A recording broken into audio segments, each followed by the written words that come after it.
sociālo un ekonomisko programmu autoriem pašiem būtu vēlams iet politikā? Nu, noteikti viņam jābūt politikā, savādāk nevar būt. Nu, derētu kāds gudrāks bērns. Es domāju, arī drusku par tautu.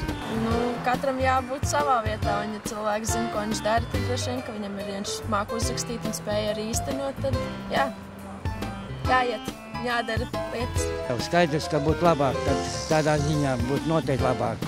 Varbūt viņš labāk būtu tomēr. Viņam to pašu jautājumu izprot tā kā vairāk un zina, teiksim, kāda būtu labāks risinājums par visam. Protams, ja parādītos profesionāli, tas būtu pozitīvi. Es domāju, jāiet jauniem spēkiem. Un kāpēc? Tāpēc, ka viņiem domāšana savādāk un darīšana. Es dodu roku profesionāļiem.